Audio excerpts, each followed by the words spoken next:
body bags, where horror lies. What's up, y'all? Welcome to another week on the body bags. I'm your Monday's host, Dubbles, and this week is Slaughter Week. So anything with slaughter in the title is up for grabs. And the flick I picked this week is Slaughter Studios. So a little quick backstory on this flick. I was looking it up. It was originally set to be a Slumber Party Massacre remake. And the director of this film somehow convinced Roger Corman to let him use his abandoned studios that he was about to get rid of, Roger Corman's old Venice Beach studios. So when the director got access to that, he pretty much developed a new film from that, and hence the name Slaughter Studios. And the storyline of this flick is kind of similar to that. I mean, this guy's going to a Slaughter Studios, a old abandoned studios that was, classic low budget flicks, low budget horror flicks, from space movies all the way to 80s slashers were made there. So I mean, that's just in the plot of this flick. So that's pretty cool. Right off the bat, I mean, the storyline is pretty cool. So you have a group. So he's got like 4 or 5 girls, and just like 2, 3 guys with him, the camera guy. So they sneak into this abandoned studio and get to shooting on this movie, which is called Sex Kittens versus Giant Praying Mantis or something like that. Like, it's kind of cool. It's got a throwback title. But then when it goes on to that, I mean, it's definitely just a comedy first horror movie. You know what I'm saying? Like, it's not just your horror comedy with funny parts. It's definitely just solely comedy first.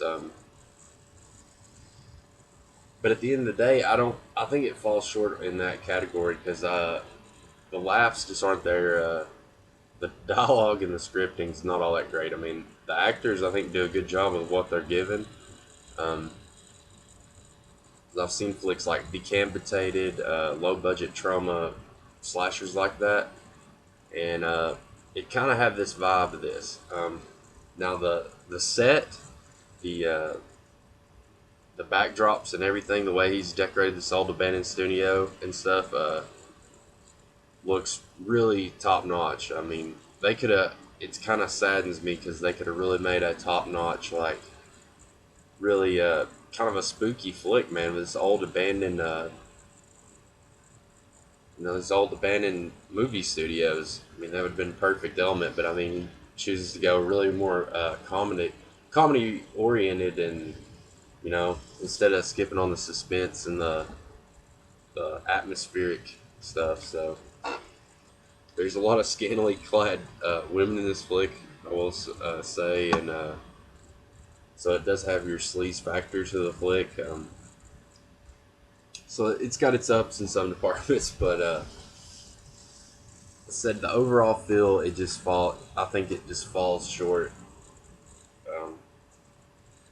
The comedy's just really not there. A lot of the jokes just fall short.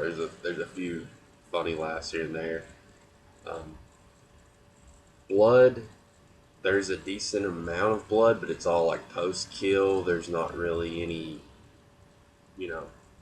crazy gore, like anybody getting really messed up, or it's all just somebody coated in blood laying there kind of stuff.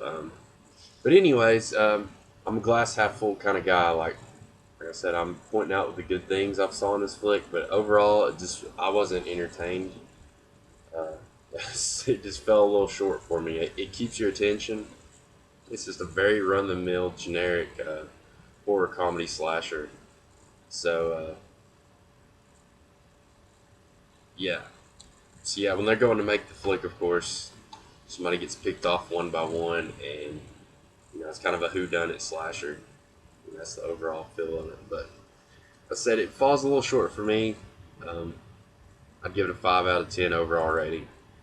Um, but like I said, if y'all are interested, it is Slaughter Studio. So be sure to check out Slaughter Week. Appreciate y'all watching.